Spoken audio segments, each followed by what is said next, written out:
बेटी और बहू में फर्क। मम्मी, मैं बहुत थक गई हूँ ससुराल की जिम्मेदारी संभालते संभालते। यहाँ मेरी थकान किसी को भी नजर नहीं आती। कुछ दिन आराम करना चाहती हूँ। सोच रही हूँ कुछ दिनों के लिए अपने मायके आ जाऊँ। आते हुए अपने बच्चों को भी साथ ही ले आऊंगी। वे वहीं से स्कूल चले जाएंगे। आखिर एक ही शहर में ससुराल और मायका होने का कुछ तो फायदा मिले। मोनिका ने फोन पर अपनी मम्मी से कहा। सुरेखा जी ने दूसरी तरफ से कहा, हाँ बेटा, जब तेरी इच्छा हो आ जाना। आखिर ये भी तो तेरा घर है। ठीक है मम्मी, तो मैं कल ही आ जाऊंगी। मोनिका खुश होकर बोली, हाँ बेटा, कल ही आ जाओ, मैं तुम्हारा इंतजार करूंगी। अभी मैं फोन रखती हूँ, मुझे मंदिर भी जाना है। सुरेखा जी ने फोन रख दिया और सीधे किचन में गई। किचन में खाना बना रही बहू से बोली, अरे आरोही सुनो, कल तुम्हारी ननद आ रही है। आज बाजार जाकर फल सब्जी और कुछ अच्छा सा खाने के लिए लेकर आना। बेचारी मेरी बेटी ससुराल में नौकरानी की तरह काम करती है और उस पर कोई ध्यान ही नहीं देता।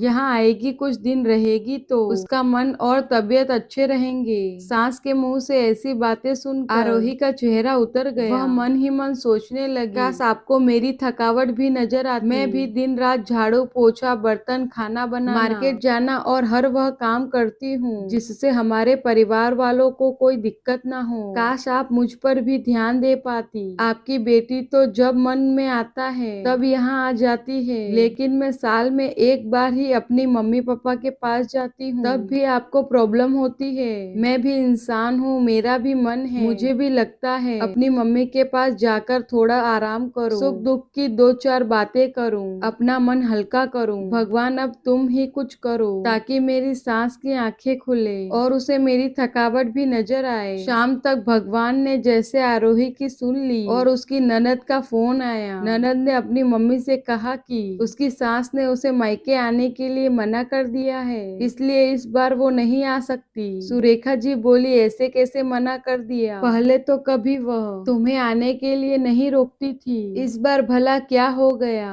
लाओ मेरी बात करवाओ, मैं समझाती हूँ। मोनिका ने फोन अपनी सास को दिया। सुरेखा जी ने कहा, नमस्कार समधन जी, आपसे कुछ कहना था। समधन जी ने कहा, कहिए। दरअसल मोनिका कल त्योहार है, इसीलिए अपने मायके आना चाहती है, अगर आप उसे भेज दे तो अच्छा रहेगा। मोनिका की सास ने कहा, देखिए समधन जी, आपकी बेटी मायके जाकर रहे, इस बात के लिए हमने उसे कभी नहीं रोका और इस बात से हमें कोई प्रॉब्लम है भी नहीं। कुछ दिनों पहले मैं अपने रिश्तेदार की शादी में गई थी, वहाँ आपकी बहू आरोही की माता जी से मिलने का मौका मिला। उनसे गपशप करने के दौरान उनकी बातों से पता चला कि आप आरोही को साल में एक ही बार अपने मायके जाने देती हैं और वह भी बहुत कम समय के लिए। मुझे लगता है कि आपको पहले आरोही को उसके मायके भेज देना चाहिए और जब वो मायके होकर आ जाएगी तो मैं मोनिका को आपके पास भेज दूंगी। एक बहुत जरूरी बात जो मुझे लगता है आपको समझ लेनी चाहिए कि आपको अपनी बहू को भी बेटी की तरह या बेटी से भी ज्यादा प्यार देना चाहिए। उसे भी मायके जाने की इच्छा होती होगी। हो सकता है मोनिका के वहाँ आने से उसकी आवभगत करने के लिए आप उसे उस मायके नहीं भेजती होंगी या फिर वह आपसे कुछ कहने से अभी डरती हो। अगर आप उसको घर में ही कैद रखोगे तो एक दिन ऐसा आएगा जब वह आपके खिलाफ बोलने लगेगी, फिर वह आपकी सुनेगी भी नहीं और जब वह चाहे तब अपने मायके जाएगी। ऐसी परिस्थिति आए इससे अच्छा है कि आप ही कुछ बदलाव अमल में ले आए जिससे आपका रिश्ता और रिश्ते की मिठास खराब ना हो।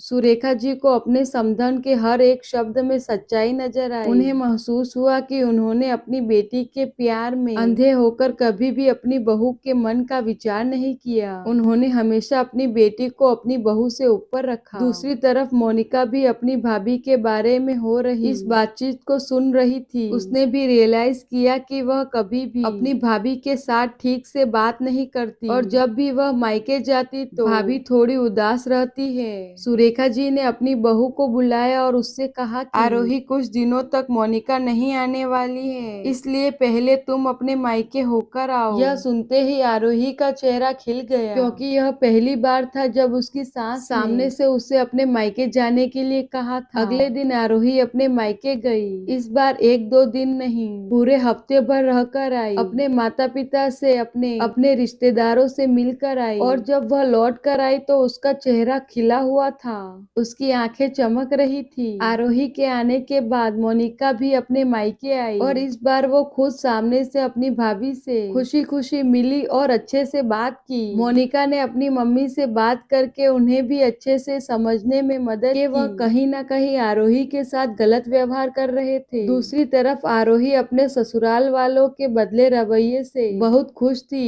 अब वह खुशी खुशी सबका ध्यान रखती और हर काम प्यार से करती। वह ध्यान रखती कि कोई भी ऐसी बात या काम ना करे जिससे घर में तनाव का माहौल पैदा हो। सुरेखा जी अपनी बहू को खुद ही समय समय पर मायके भेज दिया करती। एक छोटे से बदलाव ने सास, बहू और भाभी ननंद के बीच की कड़वाहट को दूर कर दिया और रिश्तों को और भी ज्यादा मीठा और मजबूत कर दिया।